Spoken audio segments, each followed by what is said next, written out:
Então a igreja chega aqui. Começa aí Atos capítulo 11,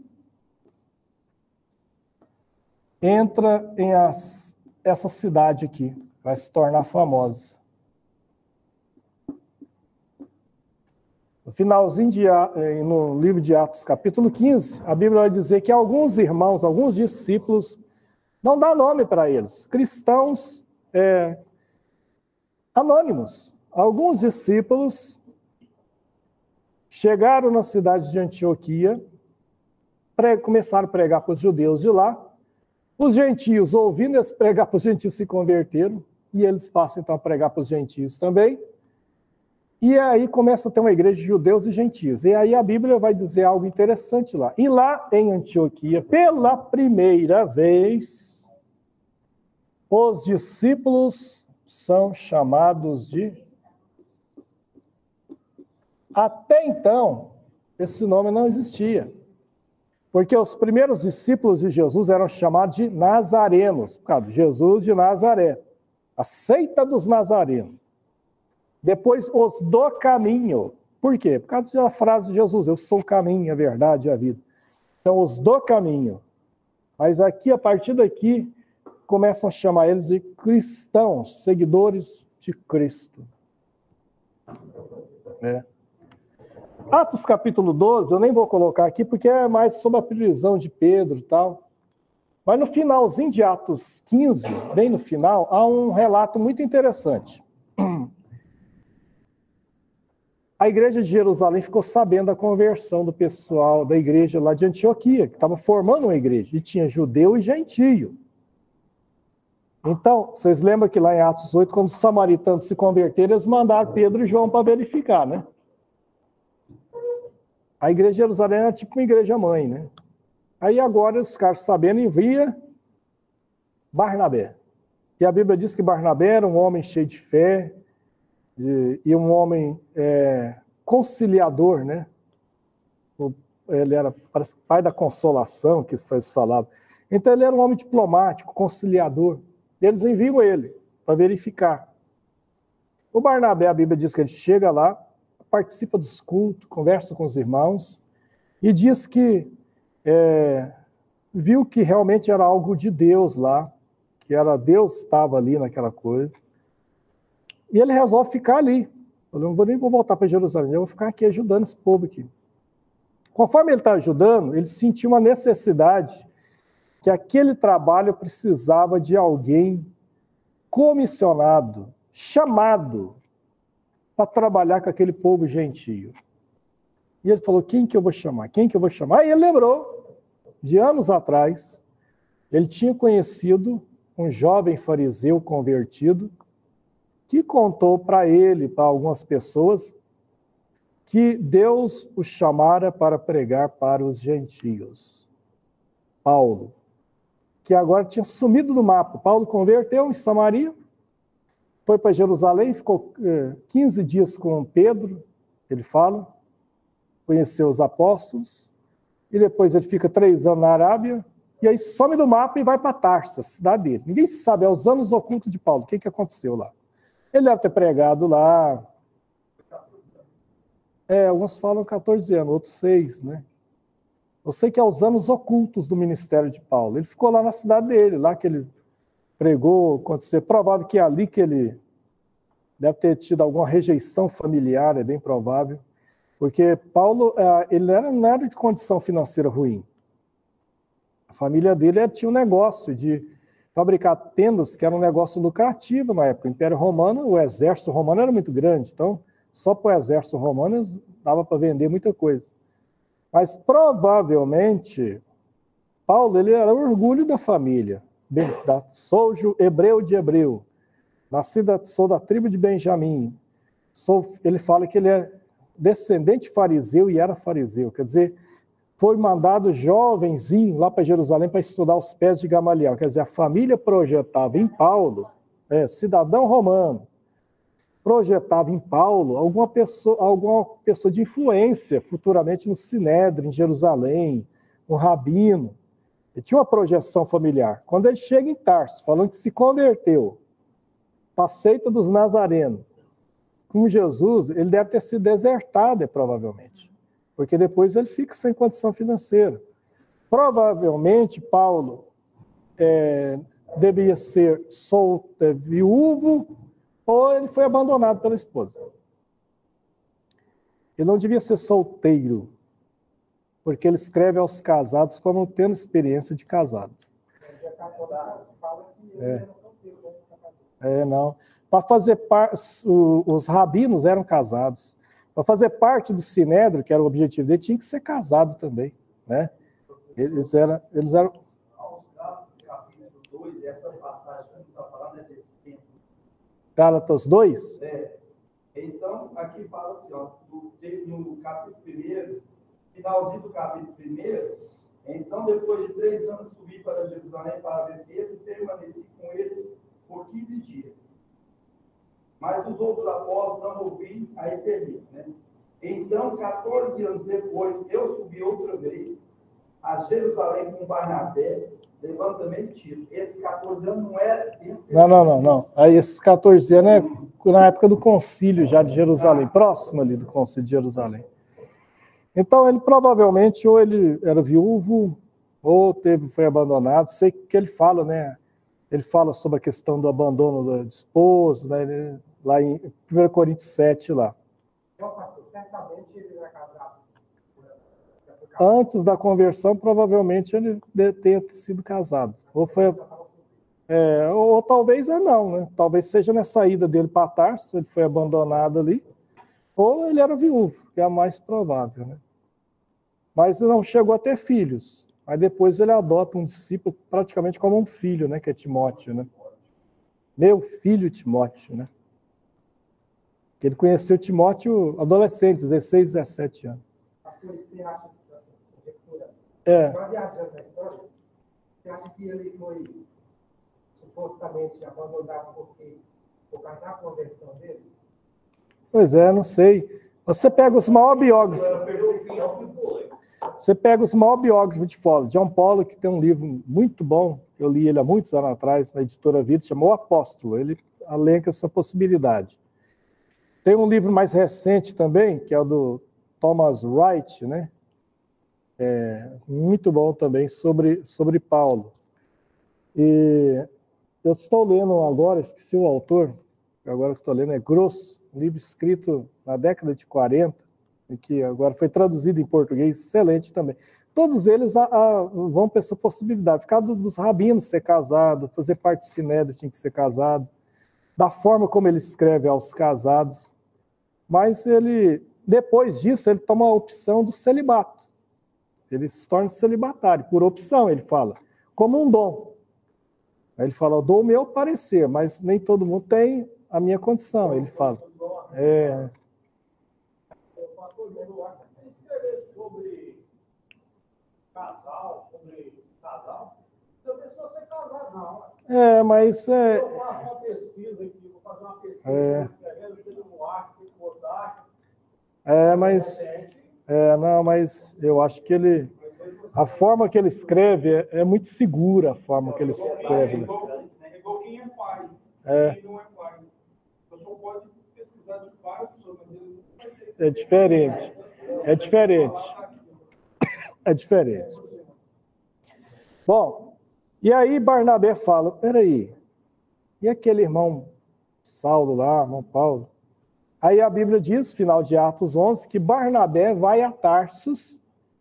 Quer dizer, você já pensou se Barnabé não fosse atrás dele? Porque vocês lembram, ele se converteu, todo mundo tinha medo dele, a igreja. Esse camarada aí é X9, isso aí é espião. Agente secreto, ele está falando em converter para prender a gente depois, né? A Bíblia diz que eles tinham medo. E é o Barnabé que pega, vai lá, deixa eu te conhecer um pouco, conversa com ele e tal. O Barnabé tinha essa facilidade. E ouvindo Paulo, ele tem a convicção que ele converteu mesmo. E a Bíblia diz que ele pega o Paulo e começa a levar para os irmãos. Não, meus irmãos, vamos receber nosso irmão Paulo aqui, ele converteu mesmo, tal. Ele fez isso lá no início. Aí depois eles perderam o contato, mas ele lembrou dele. Quer dizer, ainda bem que ele foi lá buscar o Paulo, né? Senão tinha sumido, nós não ia ter as cartas de Paulo, nem ter os viagens, não tem nada. Graças a Deus pelo Barnabé, sempre tem que ter Barnabé na igreja, né? Para resgatar valores. O Paulo estava lá, trouxe ele para Antioquia, e a Bíblia diz então que a igreja de Antioquia passa a ter profetas, doutores, né? Aí cita vários, aí cita Paulo no meio deles lá também, sim?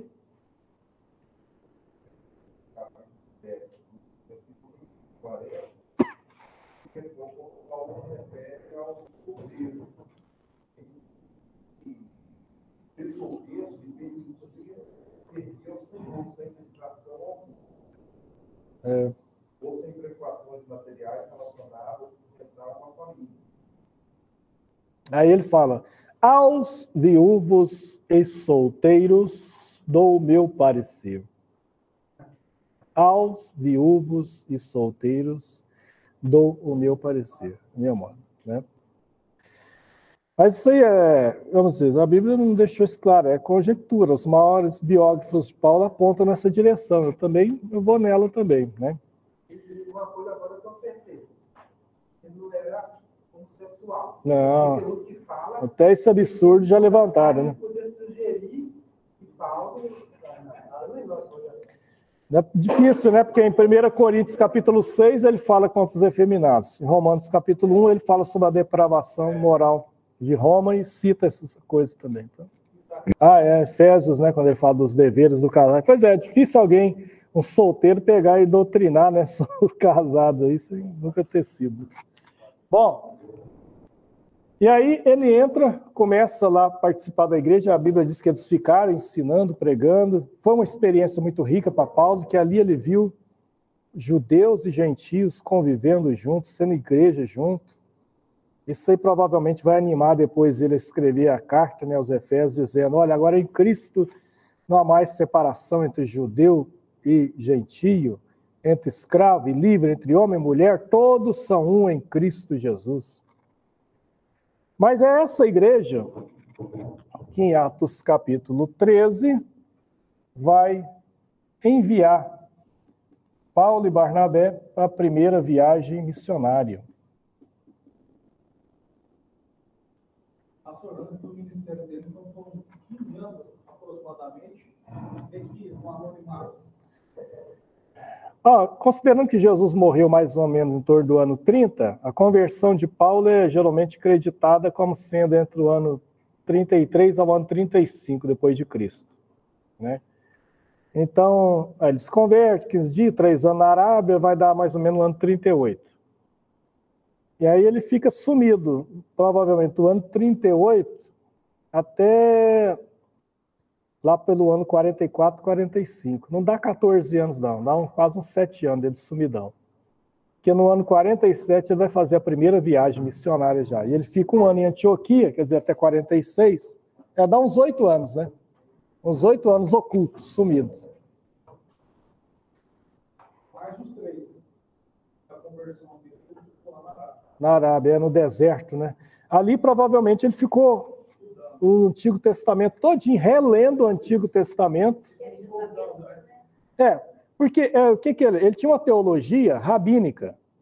E na teologia rabínica não cabia Jesus, porque o Messias que eles esperavam era um Messias diferente, político e tal. Jesus crucificado numa cruz, um suplício romano, que não entrava na cabeça dele. É que morreu, agora falam que vive, né? Em Atos fala, eles afirmam que um defunto vive. Aquilo não entrava, para ele era uma seita, que tinha que ser combatida. Ele era como um muçulmano fanático que combate, que se põe até bomba no corpo para atacar. Ele queria combater aquela seita. Quando ele se converte, Jesus aparece para ele e fala, eu sou Jesus a quem tu persegue. Aquilo fez uma mudança estrutural total na vida dele. Virou a vida dele cabeça para baixo. Se hoje um líder muçulmano, tipo o líder do Hamas, se converter...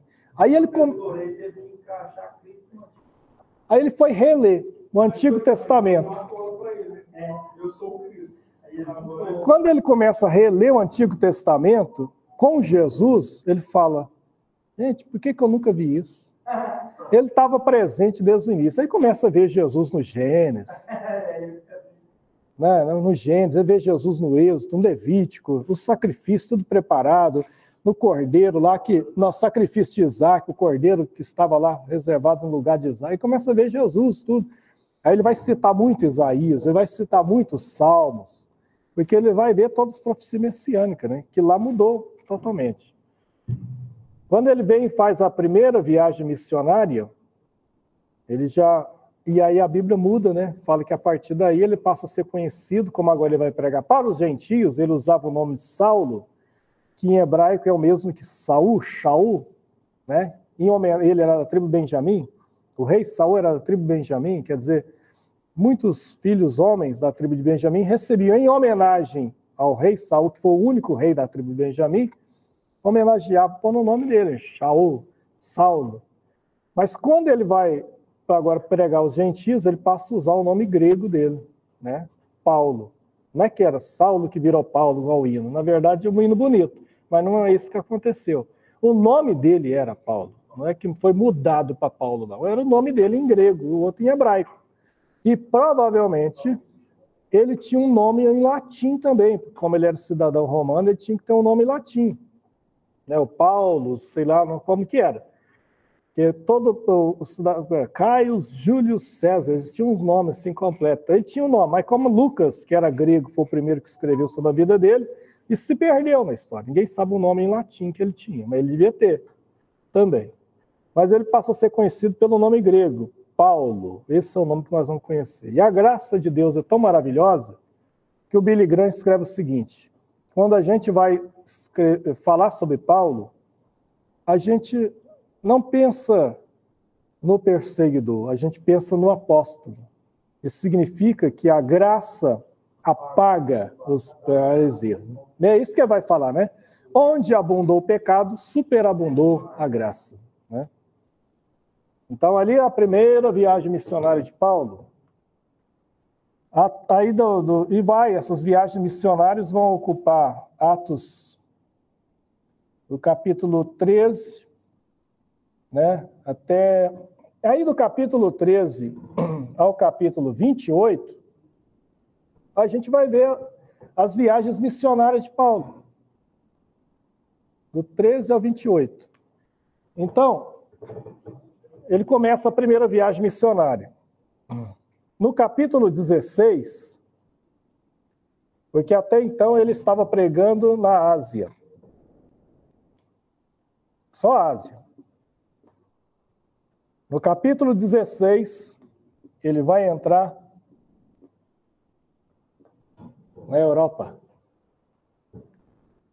O primeiro a entrar na Europa com o Evangelho, Paulo, que é quando ele vai a Filipos, né? Ele está lá na Ásia e de repente ele tem uma visão, ele quer ir para um lugar, Bitínia, né? E a Bíblia diz que o Espírito de Jesus não o permitiu. Ninguém sabe por quê. O Espírito Santo falou, para lá você não vai. Ele fala, para onde que eu vou? Aí tem um sonho, uma visão. E aparece um homem e fala, passa a Macedônia e ajuda-nos. Você sabe, é os Balcãs, né? A Macedônia é a Europa. Durante 50 anos, essa região, na época dos anos 40 aos anos 80, aos anos 90, aos anos 80, eram países que foram unificados e constituíam uma nação só, chamada Iugoslávia. Iugoslávia. Aí, quando morreu o ditador que unificou esses países, ele se fragmentou. Aí, nos anos 90, a gente viu a Guerra dos Balcãs, a Guerra da Bósnia, a Guerra da Sérvia, né? Se fragmentou, Montenegro, se fragmentou algum país. Mas foi aí que Paulo, quando atravessou, foi primeiro para a Europa, continente europeu, foi para a Macedônia. Então ele ficava lá pregando, lá Macedônia, Ásia. Aí ele vai para as cidades gregas depois. Ele prega em Atenas depois, na Grécia. Ele vai para a Grécia, prega em Atenas, a capital filosófica e intelectual do mundo da época. Ele prega em Tessalônica, ele prega em Corinto, ele prega em Éfeso, só que Éfeso já é Turquia hoje, né? Aí já a Turquia fica na divisa ali da Europa com a Ásia, né? Ele é pega um pedacinho da Ásia e um pedacinho da Europa. Então ele já prega ali também em Éfeso. E aí ele vai, do capítulo 13 ao 27, ele está indo na Europa, Macedônia, até que quando chega no capítulo 28, ele finalmente vai para a capital do mundo da época. Mas é interessante que ele chegou em Roma no ano 60 depois de Cristo. Mas a carta aos Romanos, a epístola aos Romanos, ele escreveu antes de ir para Roma. Quando ele escreveu aquela carta, ele estava em Corinto. A epístola aos Romanos foi escrita entre os anos 57 e 58. E lá na carta aos Coríntios, no capítulo 15, ele fala de planos que ele estava tendo ali nessa época aí. Falou, olha, eu quero visitar vocês, e depois que eu visitar vocês, eu quero ir para a Espanha. Lá já no final, já, né? Já perto de Portugal, já. Na Ibérica, já. Eu quero ir. Aí o que acontece? Os planos de Deus é diferente da gente, né? No ano de 58, ele é preso em Jerusalém. Pouco depois que ele saiu lá de Corinto, voltou para Éfeso. Na hora que ele chega em Éfeso, ele é avisado que ele vai ser preso. Mesmo assim, ele vai para Jerusalém e ele é preso em Jerusalém. De Jerusalém, ele vai para Cesareia e os judeus fazem um complô para matar ele. E ele fica sabendo. Aí aparece, a única vez que aparece um parente de Paulo na Bíblia, que me parece que é um sobrinho ou uma sobrinha, eu não esqueci, que vai visitar ele na cadeia, em Atos, capítulo, acho que 26, visita e fala do plano. Ó, vão te matar. Aí quando ele é julgado, e quando ele é julgado por 2 governadores, um fica 2 anos, depois tem a troca de governo, e a Bíblia diz que eles mantêm ele 2 anos preso, querendo receber dele propina, querendo que Paulo desse dinheiro para soltar ele. Quer dizer, corrupção e política é algo muito antigo. E judicial também, porque o governador, na época, era governador e juiz ao mesmo tempo. O direito romano nasce nessa época. Aí, o que acontece? Quando ele é julgado, o governador fala para ele, entendendo o pedido do povo lá. Você quer ser levado para Jerusalém, e lá, que ele estava em Cesareia, e lá ser julgado por mim? Aí, como ele sabia da trama, que a trama era no caminho, e já tinha 200 homens armados, prontos para cercar o comboio onde Paulo ia, com poucos soldados levando ele. Eles iam dominar aqueles soldados e matar Paulo. Iam assassinar ele. Sobrinho, né? A única hora que aparece um parente dele, né? Aí ele pega e fala para o governador, olha, eu sou cidadão de Roma. Ele pergunta, você quer ir lá para Jerusalém jogar para mim? Ele fala, não quero. Então, como cidadão de Roma, eu evoco o meu direito como cidadão. Apelo para César. Então, era um direito, um cidadão romano tinha direito de apelar para ser julgado pelo próprio imperador em Roma. E tinha que ser concedido. E como ele fez publicamente isso na audiência, o governador não podia negar. Senão alguém dedurava ele lá para o imperador. Então ele falou, então, como você apelou para César irás. E aí é quando então ele é enviado para Roma, preso. Ele queria visitar Roma assim, viajando, normal, né? Não imaginava que ele ia para lá preso. E aí no capítulo 27, é um naufrágio, ele vai parar na ilha de Malta, prega para aqueles nativos, ora para os enfermos, e aí finalmente ele chega aqui. Do ano 60 ao ano 62, ele fica em Roma. E aí o livro de Atos dos Apóstolos, no capítulo 28, termina aqui. Que o livro de Atos termina dizendo assim: e Paulo ficou 2 anos inteiros na sua casa, com um guarda lá romano. Ele ficou em prisão domiciliar, pôde alugar a casa, com um guarda lá, com segurança, pago por Roma, e com autorização para receber quem ele quisesse. Pregou em casa, converteu até soldado. Aí os irmãos, porque a igreja em Roma não foi fundada por Paulo. Assim como Antioquia, irmãos anônimos fundaram a igreja lá.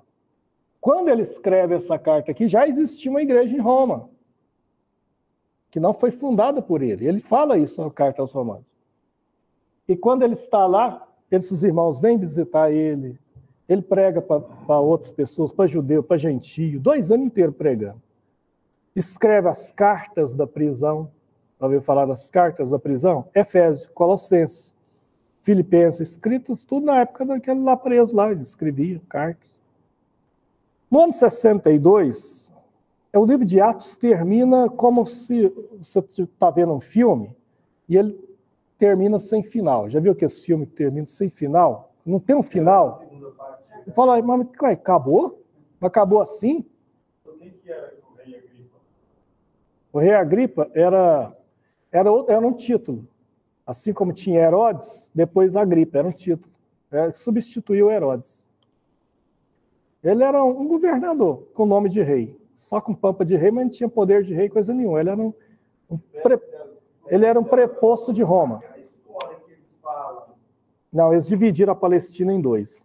Uma parte Pilatos, que depois veio Festo, e outra parte Herodes, que depois veio Agripa. Mas era tudo dito e nomeado por Roma. Havia muitas pessoas, inclusive mulheres e homens da alta sociedade que se converteram sob a pregação de Paulo. Muita gente. Né? Mas a própria, por exemplo, Lídia, que se converteu lá em Filipos. Lídia era empresária de Tiatira, vendedora de púrpura, ela era empresária. Depois, em Romanos 16, ele vai dizer que no palácio do César, imperador, tinha cristãos lá, que já tinham trabalhado com ele. Os da casa de César vos saúdam. Tinha muita gente da elite lá que se convertia também, não era? A igreja era constituída, a maioria das pessoas pobres. Muitos até escravos e ex-escravos, mas também tinha gente da elite também. Tem que olhar, que tem umas histórias que inventa também, que não dá para engolir muito não. Bom, aí termina o livro de Atos, mas ele termina assim, sabe por quê? Sem um final. Porque o Atos da igreja não tem um final.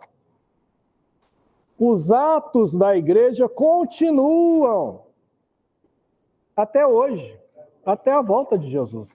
A igreja continua a sua história, por isso que Atos termina parecendo que não tem um final, porque não tem. Ele continua, a história da igreja continua sendo escrita. Não como um livro canônico, sagrado, que foi só aquele, mas a história da igreja continua até nossos dias. Tem uma história, 2000 anos de história. Eu tenho um vídeo no meu canal, que eu gravei, inclusive foi para o IMP. Foi no final do ano passado. Você pode ver lá a história do cristianismo no meu canal lá, Gilber Donizete. Você vai ver lá um vídeo de 1h10 mais ou menos de aula. Foi uma videoaula. Não foi uma aula presencial, foi só uma videoaula que eu gravei para o IMP no finalzinho do ano passado, acho que em novembro, sobre história do cristianismo. Aí no ano 62 ele é solto. Ele é solto. Ele é absolvido por Nero. O Nero não tinha ficado doidão ainda não. Pouco tempo depois ele vai ficar. 2 anos depois ele vai enlouquecer. Aí Paulo é solto. E do ano 62 ao ano 66 ele fica solto. Só que isso aí não está no livro de Atos mais, que o livro de Atos encerrou em 62. Provavelmente, aí os biógrafos de Paulo falam que provavelmente Ele deve ter realizado o desejo dele visitado a Espanha. Provavelmente ele deve ter chegado lá. Ele deve ter visitado todas as cidades que ele já tinha pregado, feito várias viagens.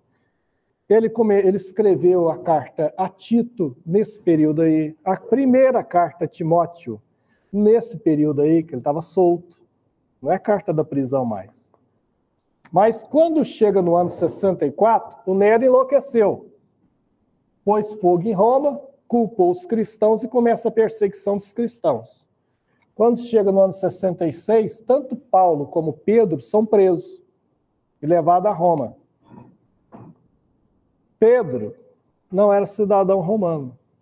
Ele é executado publicamente com muitos outros cristãos. Nero mandou muitos cristãos para as arenas, crucificou um punhado, queimou um punhado na fogueira. E segundo a tradição, não está na Bíblia, segundo a tradição, Pedro é crucificado junto, de cabeça para baixo. Paulo era cidadão romano, não podia ser executado publicamente desse jeito. Então ele é morto na cadeia, provavelmente a espada, né? Então aí na cadeia, já preso, tanto Pedro como Paulo, eles devem ter morrido entre o ano 67 e 68, né? A maioria dos historiadores coloca como ano 67. Somente o caso de Paulo. Ele devia ter em torno de 65, 64 anos, quando ele morreu.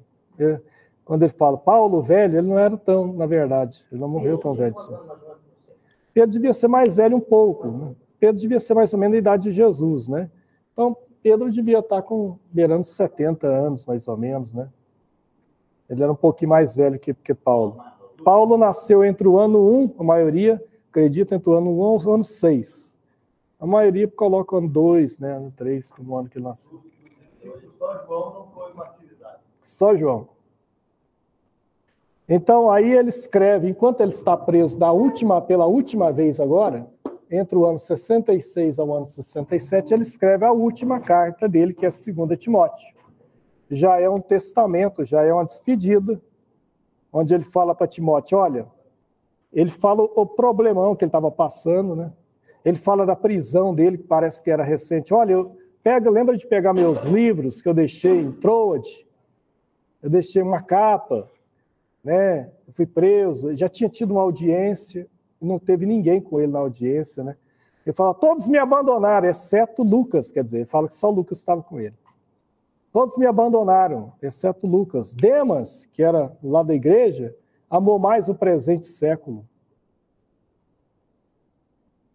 Aí ele fala para Timóteo vir, vem me ver, né? Onde você puder, venha, né? Era uma despedida mesmo. Aí é a frase famosa, acabei a carreira, guardei a fé, desde agora a coroa da justiça me está reservada, não somente a mim, mas a todos que amam a sua vinda. Pedro também escreve 2 Pedro nessa época, e também se despede, né? A primeira carta de Pedro é escrita mais ou menos nesse período aqui também. A segunda é quando ele está preso, e aí eles morreram bem próximo um do outro. Aí, Pedro também, na segunda epístola, já despede também, né? Eu sei que o tempo de eu sair desse tabernáculo já está próximo e tal, eu começo a despedir também.